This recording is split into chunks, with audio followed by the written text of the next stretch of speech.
Bonjour à tous, voici la correction de la dictée 15. Je vais commencer par expliquer les verbes en gras qui sont accordés en personne avec leur sujet. Comme dans tout récit au passé, les verbes sont conjugués soit au passé simple, soit à l'imparfait. Petite astuce pour repérer les verbes à l'imparfait. La terminaison se prononce « est ». Certains ont confondu avec les terminaisons d'un participe passé qui, elles, se prononcent « et ». Attention aussi aux infinitifs en ER, on pourrait remplacer par un verbe du troisième groupe comme mordre. Je vous rappelle qu'un verbe à l'infinitif est invariable. C'est le cas de couvrir, même s'il est placé après le pronom les. Couvrir est un infinitif invariable, de même que durer à la dernière ligne. On pourrait dire comment une bataille pouvait-elle mordre. On peut remplacer par un verbe du troisième groupe.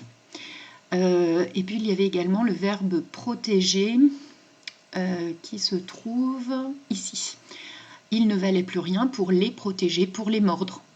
Donc pas d'ess, ni à couvrir, ni à protéger, et encore moins eux pour durer.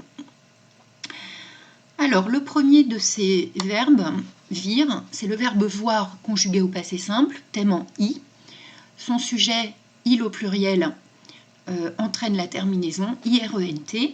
Attention à bien réviser vos terminaisons des verbes du passé simple, certains ne les ont pas reconnus dans la dictée. On savait qu'il s'agissait de « il » au pluriel pour deux raisons. D'abord parce qu'ensuite on avait la précision « les deux hommes », et ensuite parce que « vir » ne peut être qu'une terminaison de troisième personne du pluriel. Si c'était du singulier, ce serait « il se vit ». Voilà. Donc « il se vire ». Ensuite, vous aviez le verbe du premier groupe « s'élancèrent », qui avait pour sujet les deux hommes, c'est-à-dire toujours l'équivalent d'un « il » au pluriel, troisième personne du pluriel d'un verbe du premier groupe au passé simple, E accent grave RENT. Attention, pas de cédille, car on est devant un E. La cédille n'est possible que devant A, O et U. Avait. Avait est un verbe conjugué à l'imparfait. On pourrait changer le temps de la phrase. Chacun a une lance solide. Chacun est un pronom toujours singulier. Donc, ils sont considérés ici individuellement. Chacun d'eux, individuellement, avait une lance solide, donc terminaison AIT. Par contre, ensuite, il se donnait des coups terribles.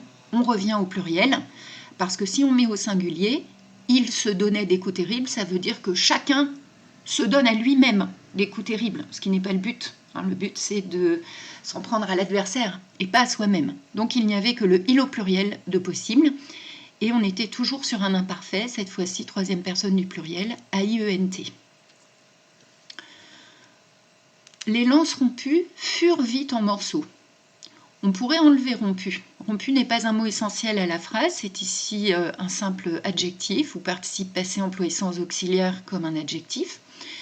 On pourrait dire les lances furent vite en morceaux. On peut changer le temps de la phrase. Les lances sont vite en morceaux. On a donc besoin d'un temps qui s'accorde bien en personne avec son sujet. Le sujet ici, les lances, elle au pluriel, entraîne la terminaison pour le verbe être thème en U, URENT. Ils s'affrontèrent. Verbe du premier groupe, le verbe s'affronter au passé simple, troisième personne du pluriel, pas de difficulté. Attention toutefois à ne pas confondre avec les terminaisons de l'imparfait. Il est impossible en français d'écrire AIRENT, cela n'existe pas. Les écus ne purent bientôt plus les couvrir. Là encore, déchiqueter peut être supprimé, c'est un simple adjectif. Le verbe principal de cette phrase, de cette proposition, c'est le verbe pouvoir, ici au passé simple, thème en U, troisième personne du pluriel, accord avec le sujet les écus, il au pluriel, donc URENT. Leur courroie avait été tranchée. Alors ici, c'est l'auxiliaire avoir qui est utilisé, qui est conjugué à l'imparfait. En fait, très précisément, il s'agit de l'auxiliaire être, avait été, qui est ici conjugué au plus que parfait. Donc, auxiliaire à l'imparfait, avait, et participe passé du verbe être, était. Donc, qu'est-ce qui avait été tranché? Les courroies, elle au pluriel. On a bien la prononciation avait été tranchée. on a donc besoin d'une terminaison d'imparfait AIENT. Fallu. Alors là, vous avez eu beaucoup de mal parce que vous n'avez pas l'habitude de rencontrer ce verbe au passé simple. En fait, pour le coup, c'est tout simple. C'est l'équivalent de « il faut ». Il leur faut se battre sans protection. C'est-à-dire, ils doivent se battre sans protection. Donc le verbe « il faut » est un verbe qui n'existe qu'à la troisième personne du singulier, avec un « il » qu'on appelle impersonnel, qui ne désigne personne en particulier, comme quand on dit « il pleut ». Donc « il fallut », c'est un thème de passé simple en « u », troisième personne du singulier, « ut », pas de difficulté. Vous avez parfois confondu avec le participe passé « il a fallu », mais il n'y avait pas d'auxiliaire ici. Donc on était obligatoirement sur un temps simple. On pouvait en changer le temps, il faut se battre. Donc pas de doute, ut. Les coups arrivaient librement. Accord avec le sujet, les coups, troisième personne du pluriel, toujours imparfait. Le sang coulait. Faites bien attention toujours à cette prononciation « est » qui vous guide sur le choix de l'imparfait. Facile à se rappeler d'ailleurs, parce que imparfait se termine par le son « est », alors que participe passé se termine par le son « est ». Donc ça peut aussi être un petit moyen mnémotechnique. Donc cette fois-ci, c'est le sang, il au singulier, terminaison, troisième personne du singulier, AIT. Farouchement, ils s'affrontaient, accord à la troisième personne du pluriel avec il, AIENT. Leur home était, accord à la troisième personne du pluriel avec leur home. J'avais précisé dans la dictée que ce groupe nominal était au pluriel, sinon vous auriez effectivement pu hésiter, c'est pour ça que je l'avais précisé. Il ne valait plus rien. Alors le « il » ici ne peut être qu'au pluriel, car il reprend leur aubert. Leur aubert était si déchiré que leur aubert ne valait plus rien pour les protéger. Si vous mettez au singulier, on ne sait pas de qui vous parlez. Ça n'a plus de sens. Donc, accord à la troisième personne du pluriel, AIENT. Leurs épées menaçaient bientôt leur visage, imparfait. Accord avec leurs épées, la liaison vous indiquait que le pluriel était obligatoire. Terminaison AIENT. Cette fois-ci, on a besoin de la cédille car on est devant un A. Je vous rappelle, cédille possible devant A, O et U. Et enfin, comment une bataille aussi rude pouvait-elle durer?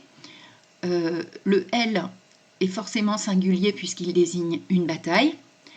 Et donc, troisième personne du singulier, imparfait, AIT.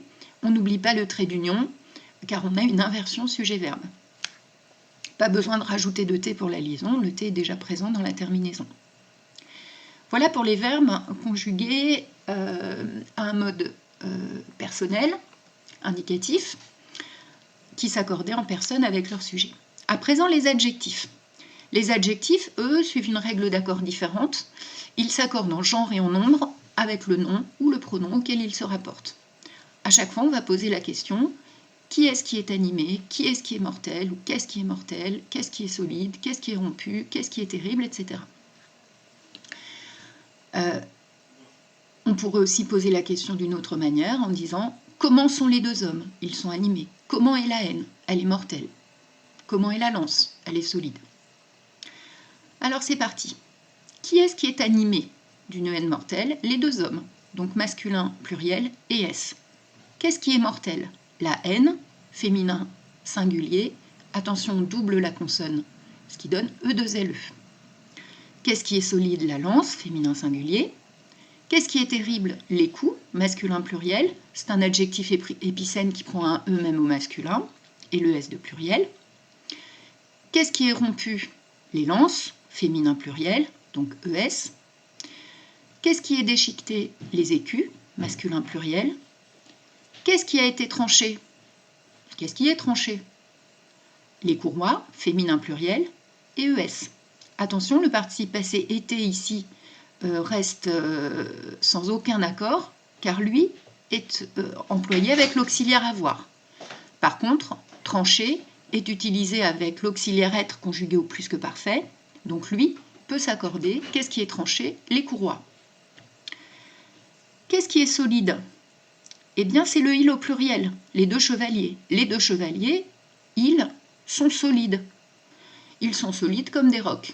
Donc masculin pluriel, le E parce que c'est un adjectif épicène qui prend un E même au masculin, et le S pour le pluriel.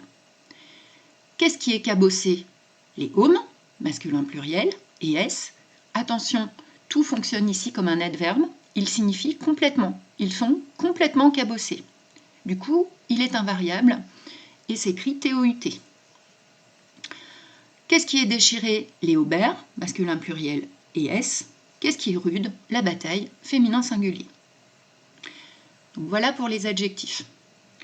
Quelques remarques complémentaires. Je vous rappelle que les adverbes sont invariables. Il y en avait plusieurs dans cette dictée, par exemple vite, librement, farouchement. À chaque fois, il existe un adjectif correspondant. Par exemple, l'adjectif qui pourrait correspondre à l'adverbe vite, ce serait l'adjectif rapide. L'adjectif qui correspond à l'adverbe librement est libre. L'adjectif qui correspond à l'adverbe farouchement est farouche. Donc ces adverbes ne prennent jamais de marque de pluriel. Dernière remarque concernant leur. Le leur de « il leur fallut » est un pronom personnel. Il est donc toujours au singulier, LEUR. En revanche, leur peut être un déterminant possessif et à ce moment-là, il s'accorde en nombre avec le nom. Donc s'il y a plusieurs hommes, leur prend un S. Plusieurs aubers, leur prend un S, comme le nom qui l'accompagne. En revanche, leur visage, ils ont chacun un visage, leur reste au singulier car visage est au singulier. Voilà, j'espère que j'ai répondu à toutes vos interrogations. N'hésitez pas à poser des questions en commentaire ou directement sur le NT. À bientôt!